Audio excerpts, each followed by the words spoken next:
Good morning, good afternoon, good evening. Whenever you're watching this video, it is yes, it's me, Brennon, here again, your commissioner, Commissioner Keys, with another episode of the Ran Rundown. Yeah! I got a little too excited. I'm looking at the top score on this list, and that's what's getting me hype. I was not expecting to win really any of my matchups this week across the retroactive spectrum.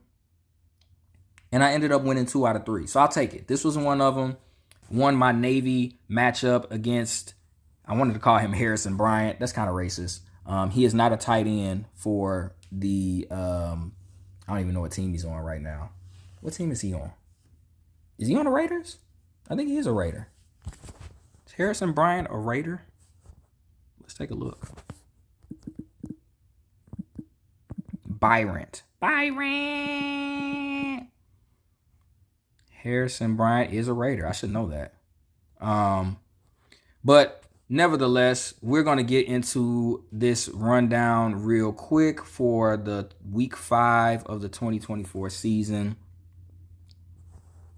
Talking about my matchup, Cobalt, Indigo, Navy, Gloom. Team King got the victory 242.86 to 220.64 against Harrison Decker, aka Too Sweet. Fully expected to lose this matchup. However, I did make some moves on the wire and put the appropriate people in the starting lineup on a whim, just hoping and praying, and I got a win. So I'm grateful. DeAndre Swift really surprised me with 19 points. He's continuing to perform the way that he was expected to once he got to Chicago. So it's a welcome surprise. I guess after the first couple weeks, I was like, well, maybe it's just not him. So now I seem to have a running back core between him, Kareem Hunt, who gave me a surprising 20.2 points. I knew he was going to play well. I didn't know he was going to be that physical, that efficient with his carries and his touches. Then I had Tank Bigsby playing behind ATN, still getting 31.4 points, 2 touchdowns on 100 yards. Crazy. And then who's this other guy? Oh, yeah. Nick Chubb getting ready to come back. My running back core actually looks like something. I had given up on this league. I had really given up on my team in this league. But oh, how the tides turn in just a week. CeeDee Lamb had a down game. I was able to overcome that. Michael Wilson had a better game than him in terms of yards. Jake Ferguson, 12 points. Zacchaeus was not the right pickup. I don't know what I was thinking there. I guess I don't know. I could have got Juju. Instead, I got him, and he gave me 2 points. Andy Dalton, after all of this high-level performing outside of the Cobalt, Indigo, Navy, Gloom team, he gives me 1 point. So there you go. No, it's my own fault because I had this guy named Kirk Cousins on the bench. 509 points, 4 touchdowns, 47 fantasy points. I was so worried about fixing drops and fixing transaction issues from last week that came up to kickoff, and I forgot to put him in the starting lineup. So my own fault. I was able to overcome it, though. Logan Wilson, 15 points. JOK, 26 points. 16 points from Deshaun Elliott. Christian Wilkins gave me 14. Hopefully he comes back sooner than later, but it looks like he might be out for a long time, if not the whole season. Alontae Taylor, 15 points. My DB core kind of let me down, but got that addressed. And Will Ricard, I believe he's the number 7. That's it? He's only number 7? Okay. I think he should be higher than that, but he's been performing really well in that Minnesota offense. He gave me 15. So everybody scored what they needed to score, and I was able to piece together this victory. I would say an upset based on the projections and the performances. Meanwhile, Harrison, not a bad performance, 21.94 from CJ Stroud. Probably would have had a much better game if Nico didn't get hurt because it was trending in that direction until he pulled up, and then CJ Stroud didn't look the same after that. A lot of mistakes. Offense did not show up for Harrison this week outside of Brock Bowers, giving him 26.7 points, basically on one 57-yard catch and run touchdown. Nobody else really did nothing. Like I said, the offense for the Texans, Tank Dell didn't step up. Then Cleveland was pretty much getting run over by Washington, so Jerome Ford couldn't do much of anything. Rashad White starting to split his time with Bucky Irvin. And that was pretty much the end of this story. It was pretty much all defense for Harrison. 2 double-digit performances from his linebackers. Sam Hubbard had a safety give him 10 points, getting a safety on the Ravens, catching Lamar in the end zone. And then he had a sack on top of that. So that was the bulk of his scoring. But he did have 7 solo tackles, which is tremendous for a defensive end. As much as the Ravens run it, it makes sense. And then Jesse Bates gave him 19 points. That was the bulk of the scoring. Then a couple other double-digit scores, but a lot of guys not showing up in the way that they should for their talent level and their previous production. He had some bye weeks. But yeah, I'm fortunate to get that win. I'm not going to count myself like I did all that myself. That was a lot of luck involved. I'll take it. It kept me out of the last place race over here in Retroactive Navy. Next matchup, I want to touch on the Bells Battalion getting the victory against F Around and Find Out ENT, 290.76 to 236.86. The difference between 2-3 and 3-2 for Sip, he ended up getting 2-3 after this loss, and a 4-1 start for Janine, who has a great start in pretty much every retroactive league thus far, especially with this score. 290 coming mostly from Jamar Chase, which most of the teams I've seen in retroactive who had either Jamar Chase and or Lamar Jackson or Kirk Cousins starting had 260, 70, 80 point or higher performances for their team. Jamar Chase had a crazy game, ran through the Ravens defense with no friction, no action, nobody. He was pretty much doing whatever he wanted to do with 2 touchdowns there. Brian Thomas contributed as well, 29.7 points. Looking like he took over for Christian Kirk. Remains to be seen. But definitely looks that way, talent-wise, explosive-wise. And obviously they drafted him versus getting Kirk from another team. So we'll see how that pans out. Brian Robinson Jr., 13.8 points, 2 touchdowns, only 18 yards rushing. Interesting. And 2 touchdowns to do a lot for you.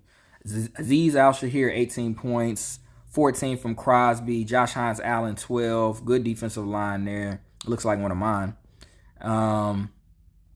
Double-digit scores from the rest of the defense for the most part outside of Dorrance Armstrong and J.D. Bertrand. And that'll get you a 290. A couple guys, boom. Everybody else gives you double and just remains consistent or double on top of the double. 19 points from Nubin, Tyrell Dotson, 16. So great score from Janine. Not a bad score from Sip, just a bad matchup. 16.1 from Derrick Henry, who had another monster game and stiff arming and running through people against the Bengals.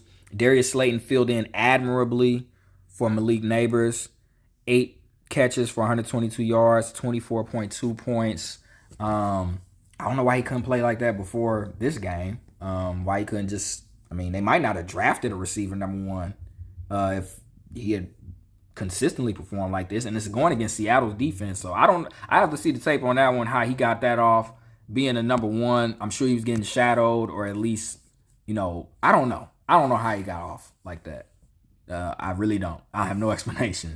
Isaiah Likely, 14.8. He had 2 touchdowns. Not much production outside of that, including that game winner in the back of the end zone and that crazy Lamar scramble. 19.5 from Bobby Wagner. Zaire at 15. 26 from TJ Watt. I would trade for him if this was a trading league, but it is not. It is a no-trade league. So congratulations to you for getting TJ Watt, because I really want him on my roster, and I miss him. All the DVs gave you double-digit scores. Antonio Johnson, 19.5. Not a bad performance. You got a goose egg from Boye Mafe. I think he was nicked and you just didn't replace him. I don't know what happened there. You got a couple guys on IR. So, still got some talent there. Raekwon McMillan needs to be in the starting lineup. And you got some guys. But Addison didn't show up. Madison was okay. You should be good. This isn't the best of your rosters. Your rap roster is much better, but this is still a solid roster, competitive roster. Some moves can be made from the wire. Let me see. B2K I did it again. Dang it. BTK2 proxies. Easy win against Waltz. AKA Majestic 12, 236.76 to 210.16. Not great performances from either side, but solid enough for one. Black Rob had 19.8 from Collins, Nico Collins.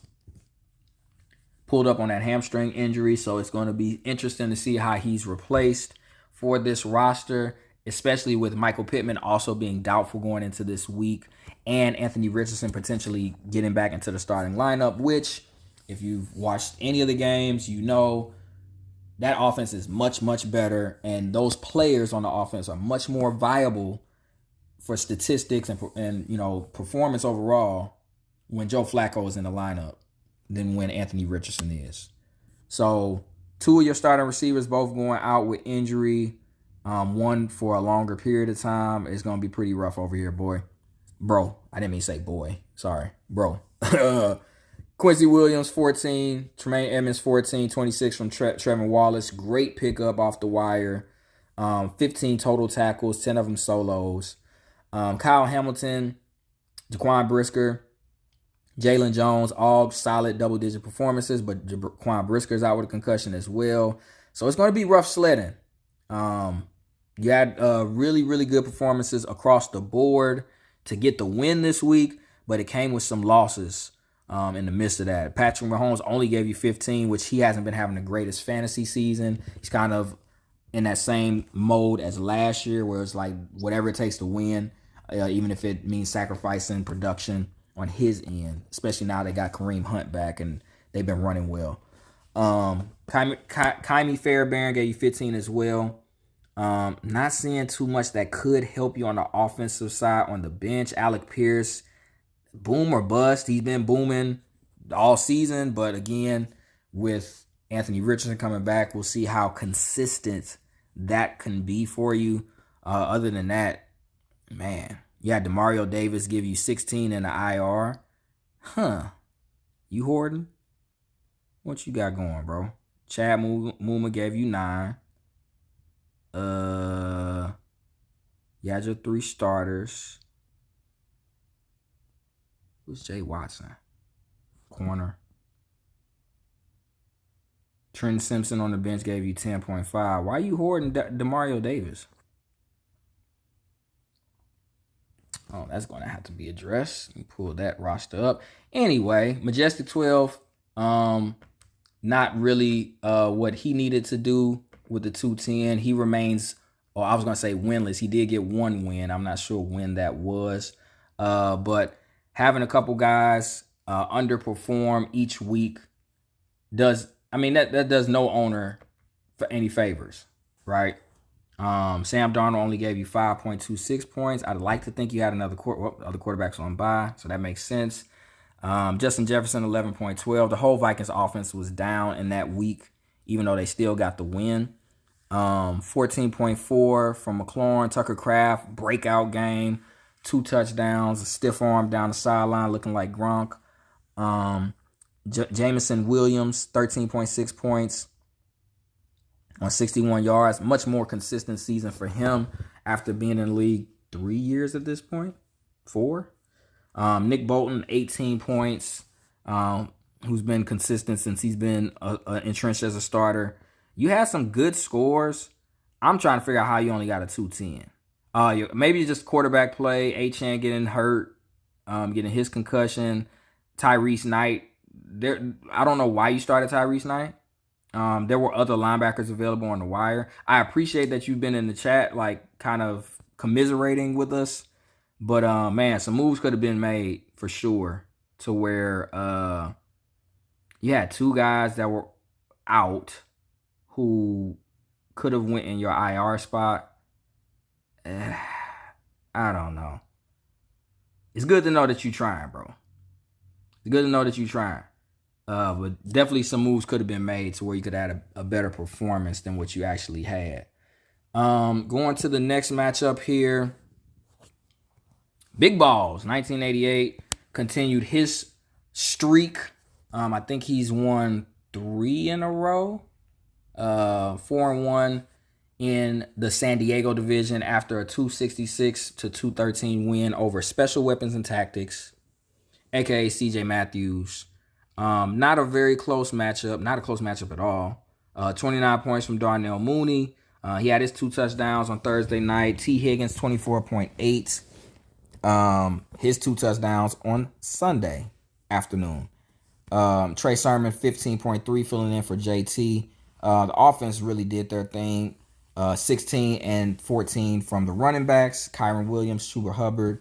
Chuba Hubbard has really been balling since Andy Dalton's been starting. We'll see how that carries over once they put Bryce Young back in, because it's going to happen at some point. Down week for Amari Cooper, and you still got off on 266. That lets me know the defense, and I wasn't wrong. 18, 15, 20 from Spillane, Queen, and Kendricks. That's a hell of a linebacking core. Nothing from your D-line, and barely anything from your DBs. Dorian Wilson gave you 26, so your linebackers combined for almost 100 points,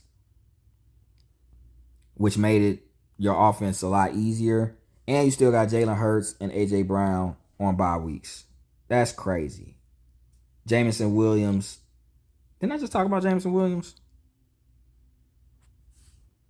That wasn't Jameson Williams. Who was I talking about? Oh, Javonte Williams. That was Javonte Williams for Walt. Jameson Williams was on bye.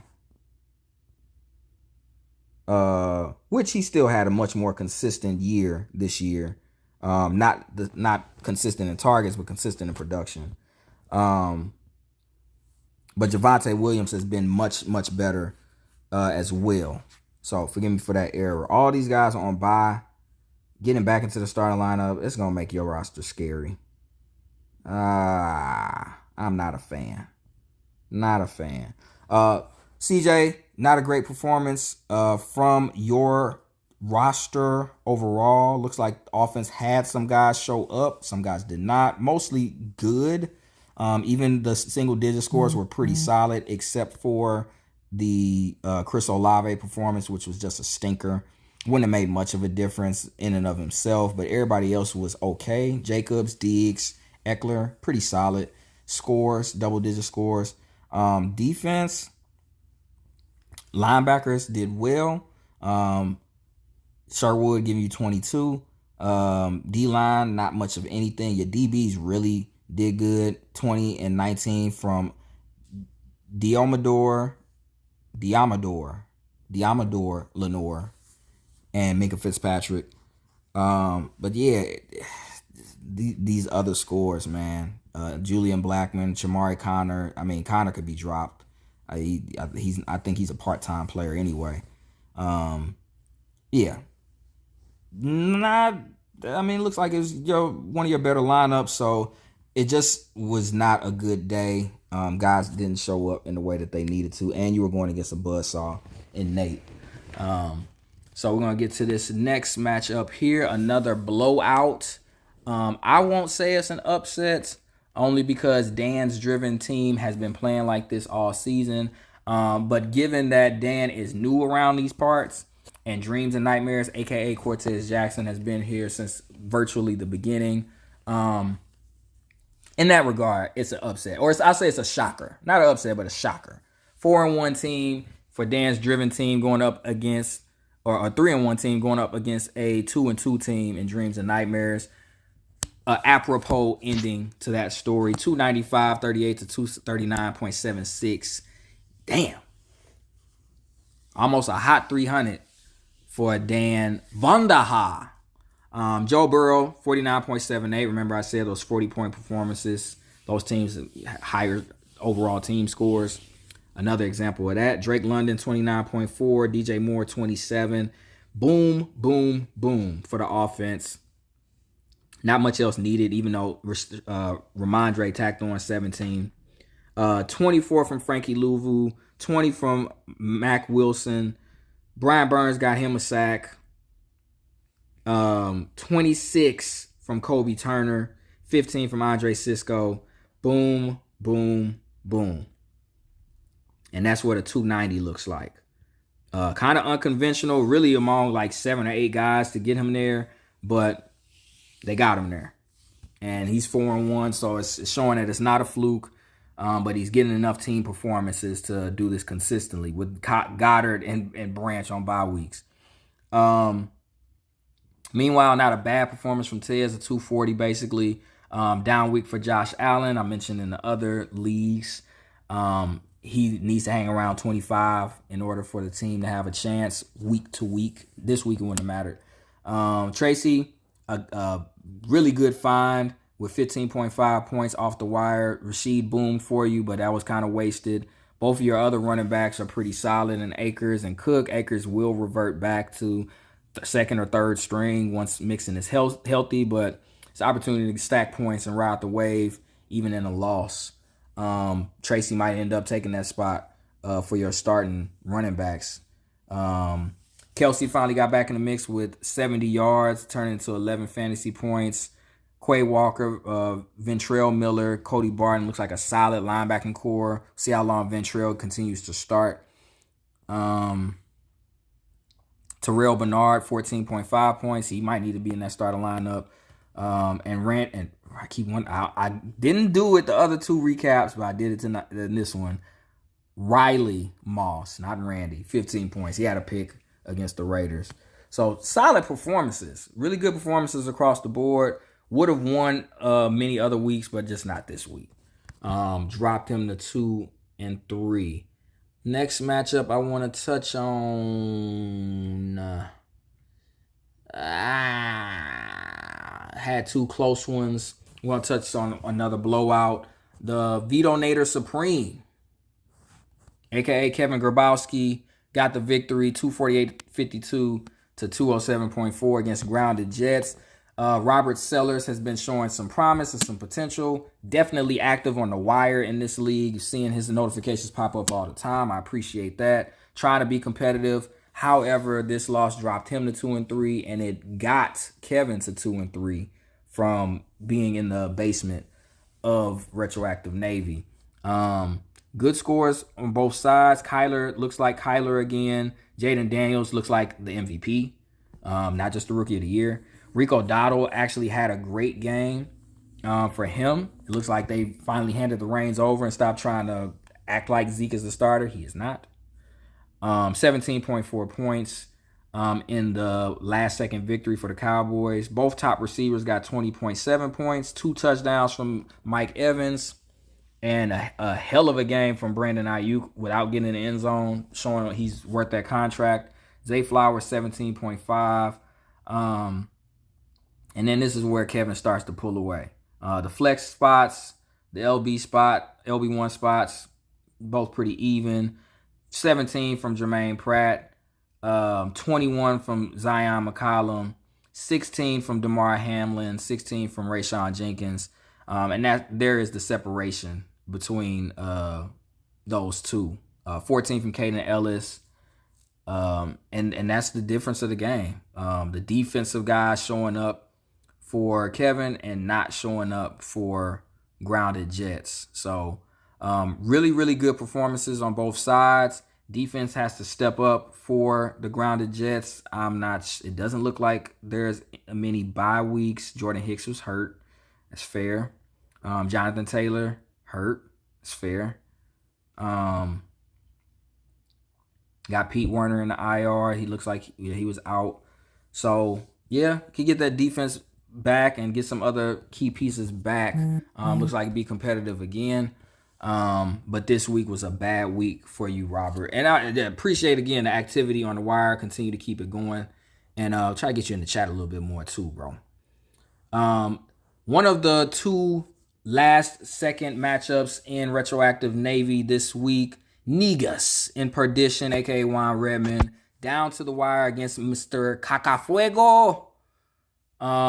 Both having solid seasons thus far. Juan was 2-2. Christopher Stanky was 3-1. Stanky was halted in the Pearl Harbor division, dropped to second. After this 5-point loss, 208 to 203. There's been a little pattern of owners leaving bye-week players in the starting lineup. I mean, I get it. You got Jahmyr Gibbs, Saquon Barkley, and David Montgomery all on bye at the same time. I get it. I don't know. Why you leave. I don't know. I normally would take them out of the lineup, but I guess leaving them in, that's just, I'm nitpicking. I'm not mad about it. It's just I'm not accustomed to seeing it. No big deal. Big deal is Aaron Jones getting hurt in the matchup. Probably would have been the difference in the matchup if he had played the whole game, because he was running as he had been running all season until he got nicked. Only 5.8 points prior to that. And then it looks like both of y'all just had guys not show up. It was just a matter of who was going to not show up the least. That makes sense. Roshan Johnson showed up. That could have been the difference right there with 14.5 points. Two running back slots only getting 5 points is hard to overcome in these leagues. And then the flex spots, the tight end spots, advantage everywhere else for Christopher until you get to the defense, which is how Juan did his drafts in every league. Roquan, Fred Warner, TJ Edwards, all double-digit scores, 26 from Roquan. Even though Jerome Baker tried to hang in there with a 31.5 and keep it even for the linebacking core, the rest of the defense took off on Chris. 17 from Zach Allen, Zaven Collins 10, Cameron Bynum 18, 11 from Keyshawn Nixon. And look, Kevin Byard and Dexter Lawrence tried to balance it out with 17 and 18. So it was close. It was close throughout. But them linebackers really set Juan apart. Them two linebacker scores along with those running back spots. So good win for Juan to keep him afloat and keep him on the right side of 500. And the final matchup of the week in Navy, Suicide Squad, a.k.a. Larry Edwards, finally got his first win in Retroactive. Congratulations to you, sir. A tough, hard-fought victory against David's dangerous team, a.k.a. David Wilson. Dropped him to 3-1. Probably the biggest upset of the week in Navy. Dropped him to 3-2 from 3-1. And obviously, again, Larry got his first win. Lamar Jackson, 41.42 points on a tremendous masterpiece of a performance. 4 touchdowns, 350 yards, highlight after highlight, just willing the Ravens to victory against the Bengals, even though the Bengals played no defense. They definitely were keeping up on offense, scoring, because the Ravens weren't playing defense either. So very, very helpful that he went off the way that he did, because otherwise, if he had a regular Lamar performance, which is like 30, maybe 35, you lose, Larry. George Kittle, 20.4 points. 13 from Devondre, 19 from Justin Strnad. That's a good pickup off the wire. Nick Bosa gave you 16. He had an interception. Okay. Interception, no sacks. Crazy. 4 solos. Okay. Unconventional game for him, but hey, points is points. And Julian Love gave you 16.5 before he got nicked up again. Jamel Dean and Patrick Surtain, who gave you 2 touchdowns against the Raiders, including the pick 6, 23 points. You had a couple big players help you out, whereas you had Jabril Peppers give you 0 while he's still in the starting lineup. I don't know. He could have went on the IR spot right here. Folks aren't using their IR. Gardner Minshew. Uh, I don't know. I don't know what's going on. I don't get it. But it is what it is. You still got the win. Kwity Paye also in the start lineup. I don't know. Y'all got to talk to y'all folk. Help them out.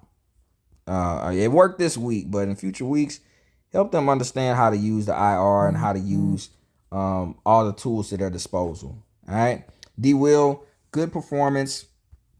I'm sure it was a frustrating way to lose. I always say it's the worst way to lose this close. Baker Mayfield had a great game. 180 yards, 3 touchdowns, 29.4 points. And he's been having a great season thus far as a number 3 quarterback in fantasy right now. Garrett Wilson, 22 targets, got him 24.6 points, 13 receptions for 100 yards. That's a lot of effort to get that little production. But that offense in New York, not very good right now.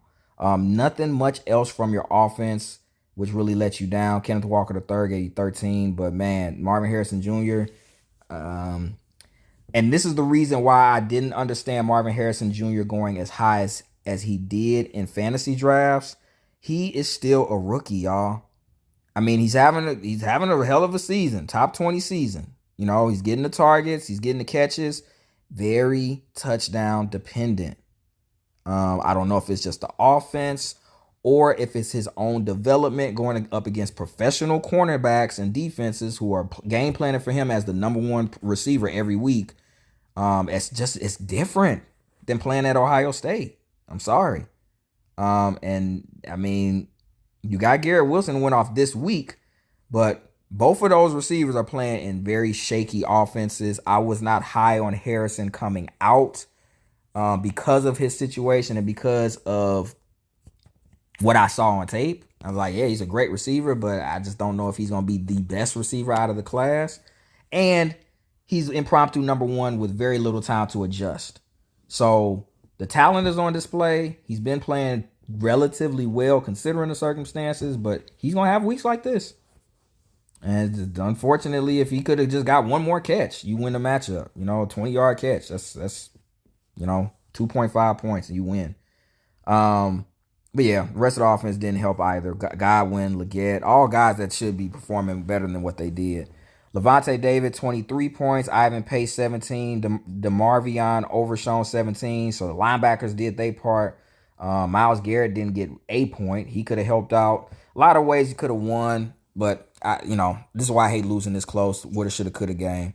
All your DBs gave you double digits, and Kyler Gordon, 13 points.